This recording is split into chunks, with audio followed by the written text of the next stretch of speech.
Tem muita gente que quer atender sem ter entendido antes. Poxa, todo mundo que compra algo, compra por algum motivo. E aí eu vejo que muitos vendedores estão mais preocupados com o benefício do que o produto ou serviço vai fazer do que atender o motivo da compra daquela pessoa. Porque todo mundo que está comprando alguma coisa, está comprando por algum motivo. Então, meu produto e meu serviço, ele tem que ser ponte para ajudar a atender o motivo daquele cliente.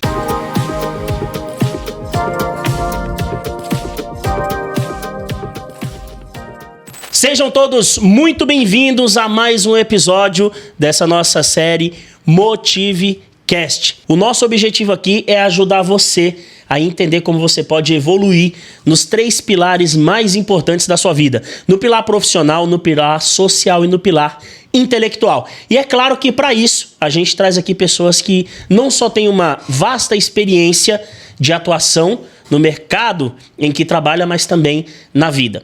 E hoje o nosso tema está muito interessante. Sabe por quê? Você vai aprender a vender além da palavra vendas. Inclusive, a pessoa que eu trouxe aqui, ela nem sabia do tema, porque é justamente uma surpresa para que ela possa trazer um conteúdo mais puro, mais limpo, de uma experiência de anos. Hoje nós vamos falar sobre a venda que acontece antes da venda. A venda de ideias, a venda de pensamentos, a venda de decisões. No mundo de uma comunicação extremamente ativa, quem não sabe vender pensamentos fica invisível. Eu tô aqui com meu querido Alexandro Silva. Ale. Fala, DJ!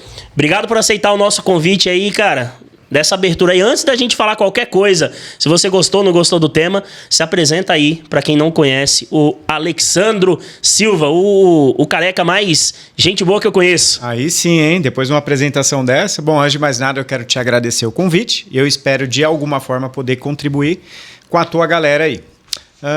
Quem é o Ale? Eu sou um canal do universo para poder expandir e melhorar o mundo.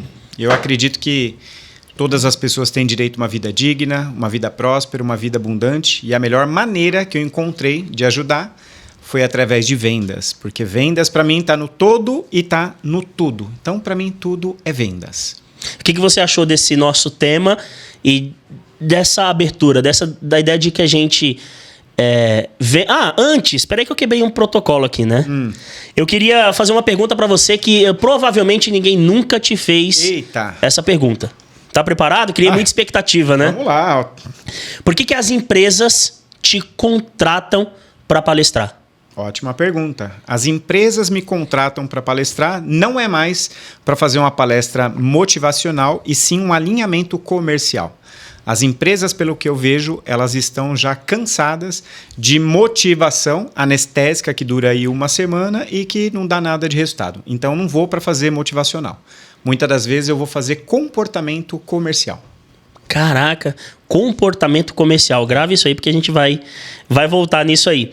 E só voltando de novo aqui à nossa introdução, você acredita realmente que a venda de ideias, de pensamentos, de decisões, isso é fundamental para que as pessoas se qualifiquem diante de um cenário, seja ela como estudante, seja ela como profissional?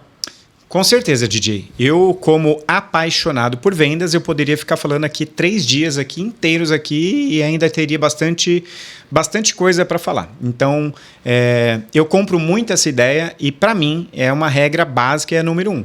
Antes de eu vender qualquer coisa, qualquer produto, serviço, primeiro eu preciso comprar. Se eu não comprar, eu não consigo vender. E quando eu falo comprar, não é você comprar com grana, apesar que você pode fazer isso também, mas é você acreditar. Imagina você namorar com uma namorada que não gosta. Imagina você estar num trabalho que você não gosta. Então, se você não compra, você não vende. Se você não acredita, você também não consegue vender para ninguém. E lembrando uma coisa, que antes da gente vender produto e serviço, primeiro a gente se vende. Então, muitas das vezes o nosso brilho no olho vende, o nosso entusiasmo vende, a nossa vontade de querer ajudar cliente vende também, antes ainda do próprio produto e serviço e a necessidade do cliente. Ou seja, é a palavra venda além da venda propriamente dita, né? A gente tem um pensamento, ou muitas pessoas pensam que vender é para quem tem meta de faturamento. As pessoas sempre pensam em venda, faturamento, venda, dinheiro, venda, produto, mas tem uma outra venda que está por trás, né? Que é o relacionamento, que é a ideia, que é um posicionamento. Você também acredita nisso e vê isso como uma necessidade? Cara, total. Inclusive, foi essa semana que eu assisti um filme... Altos Negócios Fora do Controle, alguma coisa assim. Era um filme de comédia. E na ocasião, uma das empresas que queria vender, o cara estava muito no propósito de vender, ele estava numa concorrência, mas muito difícil. Muito difícil. Uma empresa super grande, que já tinha bastante expressão no mercado, etc. Tal. E aconteceu vários percalços no meio do caminho. Mas esse cara conseguiu fazer a venda lá no final e depois eu cheguei na conclusão que foi por conta do relacionamento. Por quê? Porque seguindo todos os protocolos, ele não conseguiria. Mas como ele fez relacionamento com uma das pessoas que eram influenciadores do tomador de decisão, esse influenciador ele acabou servindo de ponte para poder ajudar chegar lá em quem decidia, e ele acabou fechando um contrato assim multimilionário. Foi um filme incrível, foi uma comédia, e aquilo para mim caiu uma baita de uma sacada. Cara, é relacionamento, velho. Conexão. Se não tem relacionamento, se não tem conexão, se você não cria sintonia com o cliente, você não consegue fechar negócio. É muito difícil, porque só seguir os protocolos. Imagina, eu fui comprador durante 8 anos de uma empresa grande da área de locação de máquinas para construção civil. Então, a minha função basicamente o que era? Era fazer cotações, comparar e comprar. E comprar. Comprar o melhor custo-benefício para a empresa, etc. Tal. E eu me lembro que eu tinha uma carteira com 322 fornecedores. Já se passaram 25 anos. Eu só consigo lembrar o nome de 2 vendedores. Que um era o Fábio Carmona e o Eduardo da Turim. Eu só lembro desses 2, porque esses 2 eram muito bons de relacionamento.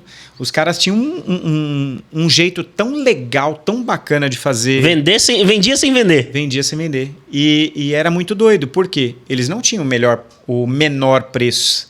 Então, como é que eu faço agora? Eu quero comprar desses caras aqui, mas eu preciso justificar para minha diretoria ali o porquê que eu estou fazendo uma compra assim. Então, eu consigo lembrar desses 2, porque esses 2 vendedores eram muito além do que mero tiradores de pedido, que só fazia exposição do produto e do serviço. Caraca, você vê isso acontecendo nas grandes empresas, na vida pessoal de algumas pessoas que têm muito potencial, mas que, por algum motivo, elas não conseguem criar esse relacionamento? Eu vejo isso acontecer todos os dias e toda hora. Por quê? Tem muita gente que está trabalhando nas empresas e, primeiro, muitas vezes esse cara nem está alinhado com a empresa. Então já tem um erro de contratação. Tem erro também de acompanhamento, de condução, de falta de treinamento, sabe? E aí eu vejo que o cara tá lá, mais um dia na vida, testando a fé, empurrando com a barriga, e se der, deu, se não der, normal. não deu. E esperando o salário dele cair no dia 5, sabe? Então, é triste. Por quê? Porque grandes negócios não estão acontecendo por falta de alinhamento, sabe? Eu não vejo que é só uma coisa, a falta de habilidade de vendas, porque isso se aprende, né? Agora eu vejo que é uma série de variáveis. Mas gerou uma dúvida aqui agora, né? O que é mais difícil? É você criar essa conexão ou você manter essa conexão? Ótima pergunta. Por quê? Existem vendas e vendas, né? Quando a gente fala assim, você trabalha com vendas, cara, tem muita coisa de vendas. Tem vendas B2B, B2C, tem vendas B2Cop, que é para cooperativa, tem para o governo, tem aquela B2Gov. B2Gov, tem aquela venda transacional. Tem camisa preta aí? Tem, me dá aqui. Quanto custa? 100 conto. Toma ali, acabou. Então, o que é mais desafiador? É criar ou manter? Eu vejo que... Principalmente hoje a galera é cantor de uma música só, que sabe contar uma piada só, acabou aquela piada, não tem mais repertório. E dependendo da venda, por que eu te falei de diversos tipos de venda? Dependendo de uma venda, que você pega uma venda enterprise, que é aquela venda para grandes empresas, que tem vários decisores que vão tomar a decisão daquela venda, que é ticket alto e é longo prazo. Não, então imagina aí uma venda aí de 6 meses a 1 ano para ela poder acontecer. Cara...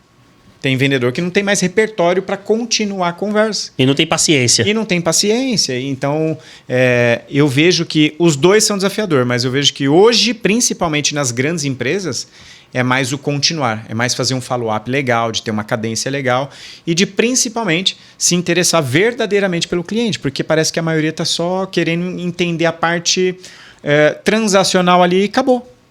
Cara, para você que está assistindo a gente aqui, eu conheço o Ale há algum tempo e todas as vezes que a gente se encontra ou que a gente conversa, ele fala muito sobre a importância de criar narrativas, né? De criar uma história que gere uma conexão entre quem está vendendo e quem está comprando. Só que quem está vendendo, muitas vezes, não necessariamente está vendendo um produto. Eu vou vender esse celular aqui, mas ela está tentando vender uma ideia, ela está tentando comprar a pessoa de alguma forma para que o projeto dela siga em frente, né? E muitas vezes é esse projeto interno que a gente tenta e nunca consegue. À primeira vista, parece apenas mais um trabalho. Mas como isso pode ser feito de uma forma mais fluida, mais tranquila, sem gerar um desgaste para quem está vendendo? De todas as empresas que eu trabalhei, eu sempre fiz questão de entender principalmente a parte operacional, de entrar no operacional, de colocar a mão na massa. Por quê? Porque você tem mais propriedade para poder falar. E eu vejo que muita gente não quer entrar. Cara, só estou aqui engomadinho aqui no meu setorzinho de vendas aqui mesmo, passando o pedido, tirando o pedido e deu. Cara, eu gosto de entrar, gosto de colocar a mão na massa. Eu lembro que eu trabalhei numa agência de eventos e eu fazia questão de sempre que podia ir nos eventos, na parte da montagem, na parte da produção, porque, cara, você entende de tudo. Você sabe o porquê que aquelas coisas estão ali, você sabe o porquê que tem um telão de LED aqui, você sabe o porquê que tem tantos seguranças ali, recepcionista ali. Então, você fica com uma propriedade tão grande que você ajuda muito, inclusive, nessa narrativa, sabe? E eu vejo que a maioria não tem isso, porque não quer colocar a mão na massa, não quer se envolver além da parte transacional da venda. Caraca, e isso é comum, Ale? Se isso é comum, isso acontece. O comum de as pessoas não quererem se envolver, assim, porque normalmente quem tá vendendo, o que mais ele quer é se envolver para garantir que a venda seja feita. Em tese, deveria ser assim. Obviamente que dependendo do tamanho da empresa, dependendo do tamanho da operação, cara, não posso sair aqui do meu setor para ir lá no outro setor e ficar a vida toda lá. Mas as empresas deveriam ter um protocolo onde essas pessoas passassem sim na operação, na parte da execução, para saber, para falar com propriedade de causa. Porque você vê que tem muito vendedor que ele é inseguro na hora que ele está tentando vender alguma coisa para o cliente e ele tem um roteirinho scriptado aqui na cabeça dele. E se você quebra esse roteiro no meio da narrativa dele, o cara fica mais perdido. Ele se enrola todo. Do que amendoim na boca de banguelo. Então, para mim, é extremamente importante a pessoa viver aquilo. Que nem os meus programas, do qual você participou, eu gosto de fazer com que as pessoas vivam vendas e não só tenham teorias de vendas, sabe? Vivam na prática, conhecendo o produto. Entender para atender. É isso aí. Entender para atender. Entender para atender. Você lembra disso aí, exatamente. Tem muita gente que quer atender sem ter entendido antes. Poxa, todo mundo que compra algo, compra por algum motivo.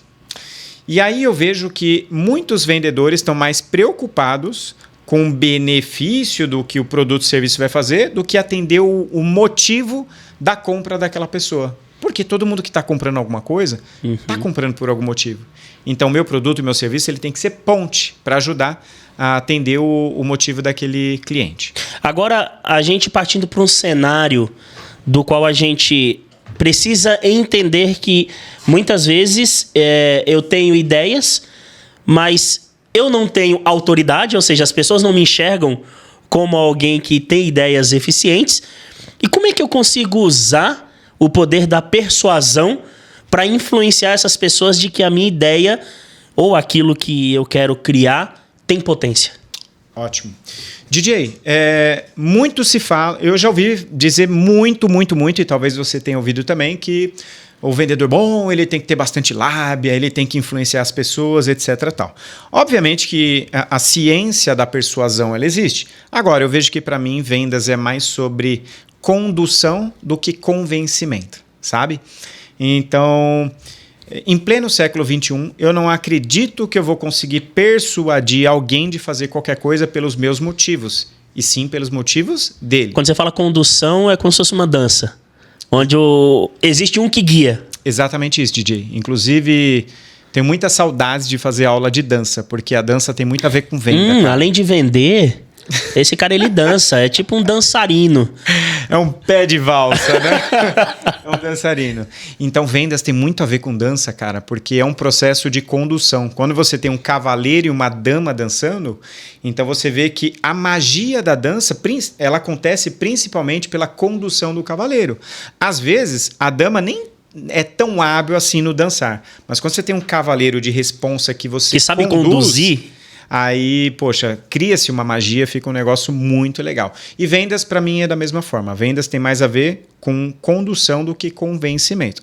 Obviamente que, gatilhos mentais, etc, tal, ajuda, mas dependendo do momento e de maneira demasiada, pode ser até que atrapalhe. Qual foi o maior desafio que você encontrou nesses anos? Quantos anos de vendas, dedicado a vendas mesmo? São 25 anos na área comercial. 25 anos na área comercial. Isso. Qual foi o maior desafio? E quando eu falo desafio assim, não no sentido de vender, assim, mas um desafio que te fez melhorar e que você teve que tomar uma decisão muito rápida. Um grande desafio que eu... São vários, né, DJ? Porque quem trabalha com vendas acorda desempregado todos os dias. Então você, meu irmão, você que é vendedor, vendedora, você que é líder, você que dirige aí o teu comercial, marketing, o RH, seja o que for, todos os dias quem trabalha com vendas acorda desempregado. Então todos os dias a gente tem esse desafio. Por mais que você tenha um salário, etc, tal, mas o que faz o vendedor sorrir de verdade é a comissão.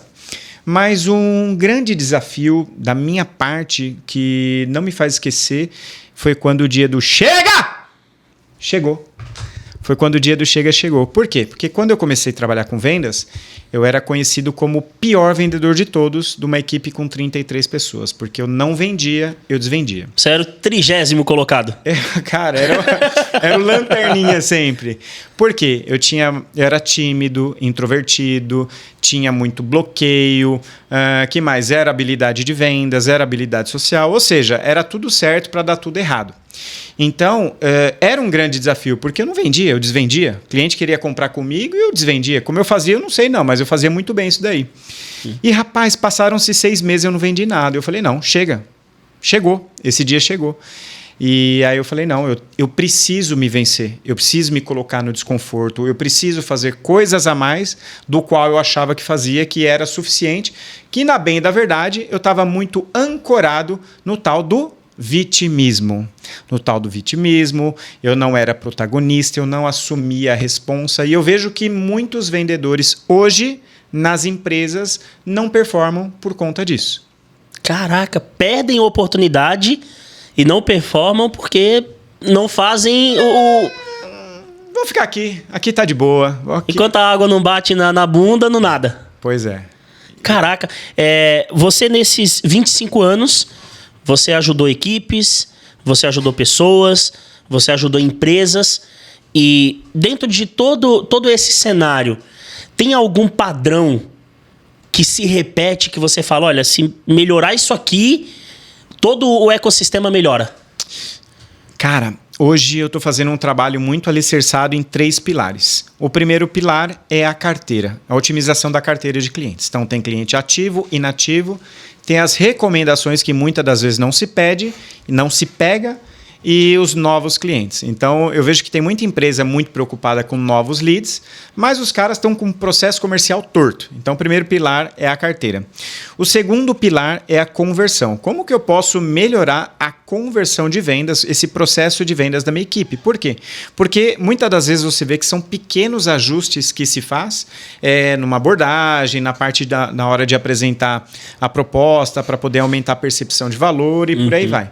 E o terceiro é a direção. Porque hoje, para mim, o problema não é o vendedor, é a direção comercial. Porque muitas das vezes não tem uma cobrança efetiva de ter rotina ali. Cara, comercial tem que ter rotina, velho. Não é simplesmente fazer o que eu quero fazer, o que eu acho que devo fazer. Comercial, que acha que funciona. Pois é, comercial tem que ter rotina, tem que ter um acompanhamento diário, tem que ter cobrança. Se não tem isso, se não tem meta, não tem métrica, a gente não tem nada. Então, vejo que isso se repete em muitas das empresas.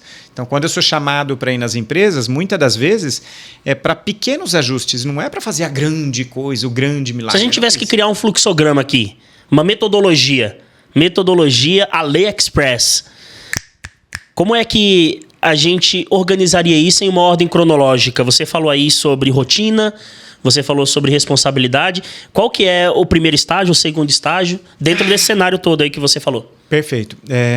Uma coisa que eu gosto de fazer é olhar cada empresa como tal. Por quê? Porque eu não acredito em fórmula mágica. Ah, lá na empresa grande está bombando aquilo. Agora eu pego aquilo, coloco na minha e não funciona. Por quê? Eu vejo muito que é como alfaiate, sabe? Não adianta eu pegar a roupa do DJ, colocar em mim, pegar minha roupa e colocar no DJ, porque vai dar algum problema aí. Então, eu gosto muito de entender o DNA de cada empresa. Agora, tem 3 pilares aí que eu vejo que, na minha cabeça, para todo e qualquer negócio, a empresa que tem 5, que tem 100 vendedores, não importa. Tem 3 pilares. O primeiro é a geração de demanda, o segundo é vendas e o terceiro é a entrega. Então, quando eu pergunto para as empresas, tá, desses 3 aqui, qual que é o mais importante? Todos eles são importantes. Mas a entrega é importante, porque se eu não tiver uma entrega boa, eu não vou ter cliente voltando para comprar. É verdade. Só que você só tem entrega se tem venda. Se não tem venda, não tem nada. E para ter venda, eu também preciso ter demanda. Então, eu vejo que esses 3 pilares, eles andam em harmonia e não é um ou outro, é um e outro.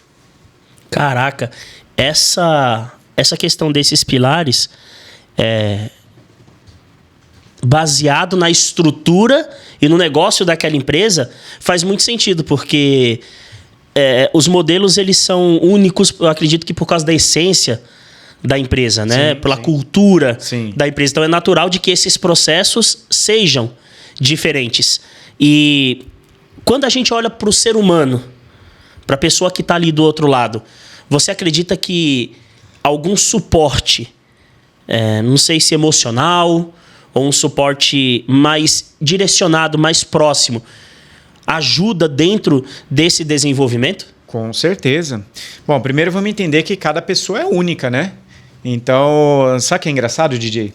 Imagina que eu tenho uma caneta aqui para vender e eu tenho 2 canetas iguais. E aí você fica pensando, por que que um da minha equipe vende a caneta e o outro não vende a caneta? A caneta é a mesma, é o mesmo preço, a empresa é a mesma política. Por que que um vende e o outro não vende? Porque as pessoas são diferentes, as pessoas têm necessidades diferentes, elas têm momentos diferentes também. Então é importante olhar cada qual como qual para poder dar o remédio que aquela pessoa precisa. Porque, imagina, eu entendo que uma empresa está com dor de cabeça, só que eu acho que ela está com dor de barriga. O que vai acontecer? Literalmente uma cagada.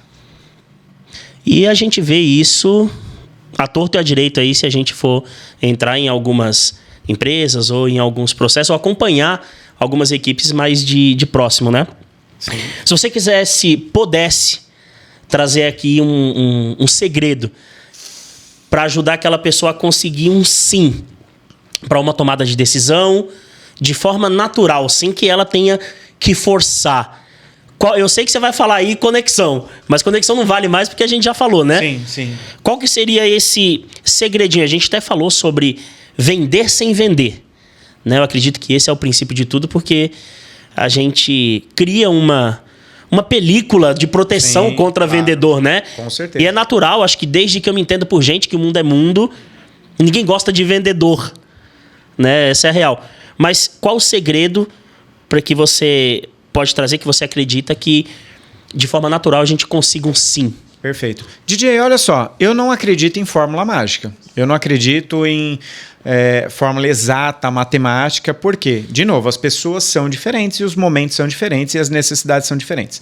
Agora, para mim, tem uma coisa que eu gosto de seguir o arroz com feijão bem feitinho. Por exemplo, eu primeiro preciso entender o que o cliente quer para depois atender. Isso aqui é coisa básica.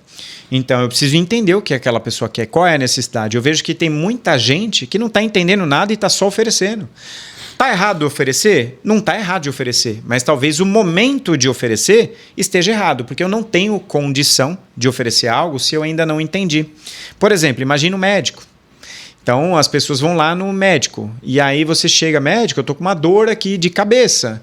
E o médico acha que você tá com dor de, sei lá, de barriga. Cara, não vai dar bom, porque eu vou dar um remédio diferente para uma dor que não vai resolver. Então, a primeira coisa é entender. Para mim, isso é o 80-20. Entender o que o cliente quer de fato.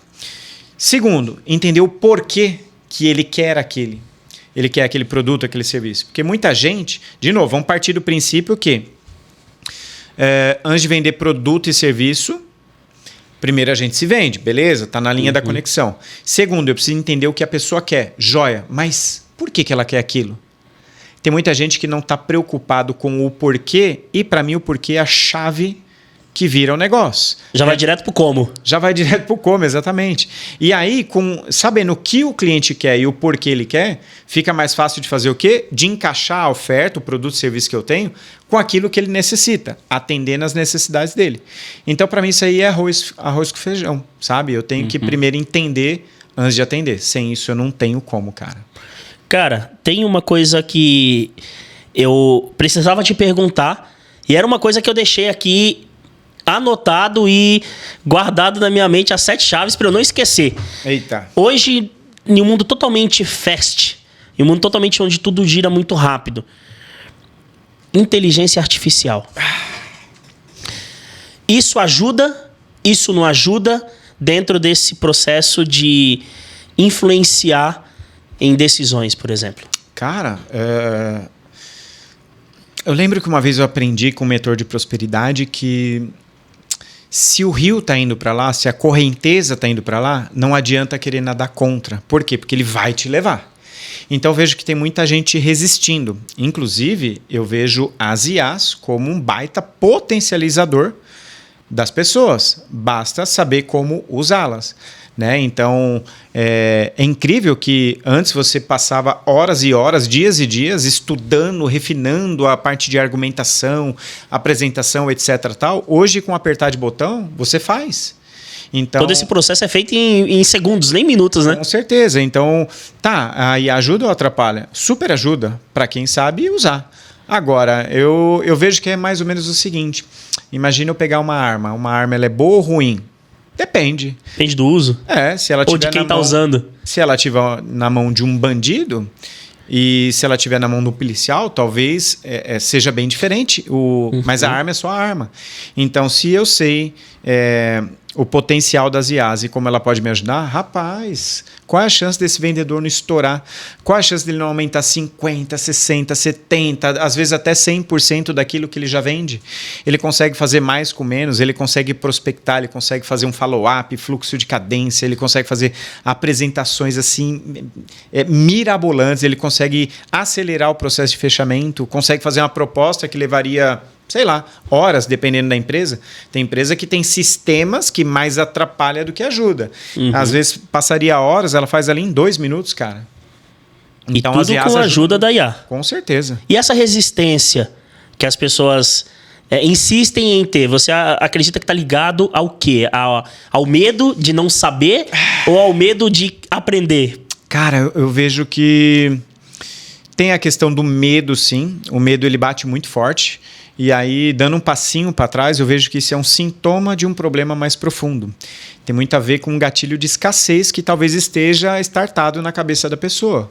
Como eu fui inserido no mundo, eu fui projetado, eu fui doutrinado pelo sistema, porque tudo é difícil, tudo é no modo automático, não tem para todo mundo. Então, é engraçado que toda dificuldade existe uma oportunidade. Toda dificuldade existe uma oportunidade. Existe uma oportunidade. Agora, depende dos olhos como a gente enxerga. Quer ver um exemplo? Tem gente que está chorando e tem gente que está indo vender lenço. Então, a situação não é a mesma? Então por que um está chorando e o outro está vendendo lenço? Talvez a cabeça de quem esteja chorando esteja engravidado muito ainda a questão da escassez, do medo, vai faltar, não vai ter para todo mundo. Meu Deus, vai ser o caos, vai ser o pânico. Cara, eu não vejo que é dessa forma, não. Agora, sempre tem vantagem quem vai na frente. Porque quem vai na frente sempre bebe água limpa. Isso que você me fez lembrar de uma... Eu não lembro se eu ouvi isso de você ou se foi de alguém, mas com certeza você deve conhecer. Isso que você falou Me faz lembrar da história do chinelo e da Índia, né? Que o cara foi lá... Lembrou, né? Lembrei. O cara foi lá e o patrão dele falou, não, vai lá ver esse mercado aí pra ver se a gente consegue vender chinelo lá. Ele chegou lá e ligou e falou, não, vamos abrir aqui porque aqui ninguém usa chinelo. E aí mandou um outro cara e o outro cara chegou lá e falou, ó, não dá pra vender chinelo aqui não porque aqui ninguém usa chinelo. Pois então são percepções diferentes baseadas nessa necessidade que você falou, né? Só que aí a necessidade foi vista de ângulos diferentes, né? Pois é incrível, né? Porque enquanto um enxerga problema, o outro está enxergando solução. Oportunidade. Então, acho que vai muito dos óculos que cada um usa. E eu sempre gosto de falar o seguinte, vendedor que vende com o seu gosto, com o seu bolso e com a sua crença, sempre vai vender pouco. Por quê? Porque às vezes o cara, sei lá, trabalha lá na BMW, mas aí ele não tem um carro para andar, ele acha que, pô, cara, ninguém vai comprar, né? É difícil, a crise tá aí, né? E, cara, tem uma fila de gente querendo comprar BMW. Ah, mas o apartamento lá no Anália Franco, lá de 12 milhões, meu Deus, a crise, quem vai comprar? Tem uma fila de gente querendo comprar. Não é porque eu não tenho, não é porque eu ainda não acessei essa camada que não tenha pessoas que estão predispostas a comprar. Tem uma fila de gente. Mas tem que ter aqui, ó. Por isso que quando eu vou nas empresas, quando eu vou nas convenções, não é para fazer palestra motivacional, é para fazer alinhamento comercial. Você acredita muito em hábitos, né? Com certeza, opa. Você acredita que as pessoas bem-sucedidas em vendas, bem-sucedidas em vender ideias, bem-sucedidas em manipular o pensamento de outras pessoas do modo positivo, né? Essas pessoas devem ter um padrão de hábitos. Você consegue descrever isso e trazer esse padrão que, olha, você falou que não existe essa receita mágica, você não gosta desse termo, mas padrão é uma coisa legal, né? De ser seguido. Quais são esses padrões que você acredita que vai evoluir uma pessoa, mesmo que ela não seja extrovertida, mesmo que ela não saiba vender, mesmo que ela se ache um zero à esquerda? Ótimo. Cara, um primeiro padrão que eu vejo assim é assumir a autorresponsabilidade. A responsa é minha, não é da Dilma, não é do Lula, não é do governo, não é da política, não é da economia. A responsa é minha. Então eu vejo que tem muito vendedor, tem muita gente que se pendura num vitimismo de falar que as coisas estão ruins porque o mundo tá ruim. Porque o externo tá ruim. Tá ruim. Então, antes de eu nascer era ruim, quando criança ruim, agora que eu sou adulto ruim, tá pior. Agora que eu sou adulto tá ruim, depois que eu morrer vai tá ruim. Ou seja, então será que o problema é o momento ou é como eu vejo e como eu navego no momento? Então essa é a primeira coisa, assumir a responsa. Segundo, entender que vendas tem mais a ver com disciplina do que motivação. É clichêzão do mercado, mas é funcional. Porque motivação, ela é um anestésico. É bom para você começar. Só que ela não te faz continuar. Entende? E o que te faz continuar, cara, é aquele arroz com feijão todo dia, sagrado, bonitinho, é igual escovar os dentes, é igual tomar banho, é igual comer comida. Se a gente tem que fazer todo dia tem que ser feito. Porque vamos lá, vamos pensar aqui de uma maneira bem simples. Imagina que eu entendi a seguinte métrica. A cada 100 pessoas que eu converso, eu pego um público ali que 60 são qualificados, desses 60, 35 resolve fazer uma reunião, dessas 35 tem 10 que compra. Opa, eu tenho ali métricas. Então o que eu preciso fazer agora? É replicar isso. Então, mas é difícil, porque quando eu vou ligar pro cara, ele não atende, eu mando mensagem no WhatsApp, a pessoa não responde. É verdade, é difícil mesmo, mas ficar sem vender é difícil também. Eu não tenho problema com dificuldade. Escolha o seu difícil. Escolhe o difícil que quer, porque fica aí, porque é difícil. E aí você vê a diferença de um vendedor e de um tirador de pedido. Hoje a galera tá só acostumada com lead. Então, toma o lead prontinho para comprar. Então, pera lá, eu fiz venda ou eu tirei um pedido? Eu fiz venda ou eu sofri uma compra? Na minha época, sabe como que era o lead? Você tinha que sair com a pasta debaixo do braço, bater de porta em porta a avenida toda do mar e depois voltar. É isso aí, depois voltar batendo de novo. Esse era o lead. Então, vejo que a turma hoje está muito mal acostumada. E tem muito empresário que pensa assim, tem muitas empresas que estão pensando da seguinte forma: é só a gente mandar mais um montão de lead. Cara, mandar mais um monte de lead num processo de vendas ruim, você só vai ter mais prejuízo em cima do ruim. Então, primeiro você precisa alinhar o negócio, precisa ajustar o negócio, precisa deixar o time de vendas ali, ó, tinindo. Porque senão eu estou jogando mais lead num processo ruim e aí não vai dar bom também. Isso é bom, cara. Que papo sensacional. Passou aí um tempão e a gente parece que a gente começou agora há pouco, há 5 minutos. Ué, mas não foi não? Mas antes da gente finalizar esse episódio, eu queria que você, olhando para sua câmera ali, se você tivesse que deixar uma dica-chave para que as pessoas possam começar a praticar hoje ou amanhã mesmo, para que elas já tenham resultado na vida delas, seja na venda de uma ideia, seja na venda de um produto, seja na venda de uma percepção de valor. Não sei, cada um tem a sua venda, seja interna ou seja externa. Qual seria essa dica? Cara, eu vou me apropriar aqui dos 3 Cs. Primeiro é começar. Começa sem estar pronto mesmo, começa sem estar perfeito mesmo, e de tanto fazer você vai ficando bom. Porque vendas você não precisa ser bom para começar. Você precisa começar a fazer, e aí depois você fica bom. Segundo, continue. Então, continua. Ah, mas não deu certo. Cara, tenta mais uma, tenta mais outra, tenta, que você vai conseguir. Porque vendas tem muito mais a ver com resiliência do que, nossa, habilidades incríveis de mega persuasão. Porque persuasão, ela é muito boa para quem já está pronto para comprar. Agora, imagina que é uma empresa que tem todo um processo moroso, leva-se 2, 3, 5, 6 meses para poder efetivar uma compra. E o terceiro, comemore, cara. Na hora que você conseguir, comemore, porque isso vai te dar mais gás, vai te dar mais tesão para querer repetir o ciclo e continuar. E eu vejo que com isso tem a melhoria. Por isso que nas convenções que se tem, de novo, quando a turma chama para fazer, não é para dar palestra motivacional, é para trabalhar o comportamento comercial. Porque se não trabalhar isso na turma, esquece. Vai ser mais um anestésico de uma semana e aí passou 10 dias, voltamos para a normose. Cara, isso é muito forte e a gente não poderia encerrar esse episódio da melhor forma como foi agora com essas dicas, e eu não tenho dúvida que quem seguir vai ter resultado. Só não vai ter resultado se não fizer. Mas uma outra coisa antes da gente finalizar. Quem quiser encontrar Alexandro, nem é Alessandro Silva, Joia. Nas redes sociais, como faz? Muito bem. O canal que eu sou mais atuante é lá no Instagram, né? Então é @AleVendasOficial. Chega lá. AleVendasOficial. AleVendasOficial. Chega lá, dá um oizinho, fala, te vi no podcast lá. E responde rápido, hein? E responde rápido. Tá quase que instantâneo. Se não for eu, alguém da equipe que vai atender, e tamo junto e misturado para poder sacudir vendas aí, fortalecer e profissionalizar vendas no Brasil. Que maravilha, Ale. Brigadão demais por aceitar esse convite aí. Mais um, né? O segundo episódio cara, que você participa com a gente. Tem estrelinha aí? Como é que pois é? A gente vai pôr o Head Trick depois. Eu vou criar um esquema de coloca Head Trick aí, entendeu? Certo, tamo junto. Valeu e pra demais. você que acompanhou a gente até aqui, saiba que essa é uma iniciativa da Motivação Palestras, uma das maiores agências de palestras do Brasil. E o nosso objetivo principal é, claro, ajudar você a evoluir nos 3 pilares mais importantes da sua vida, que eu não canso de repetir, que é o pilar pessoal, o pilar profissional e o pilar social.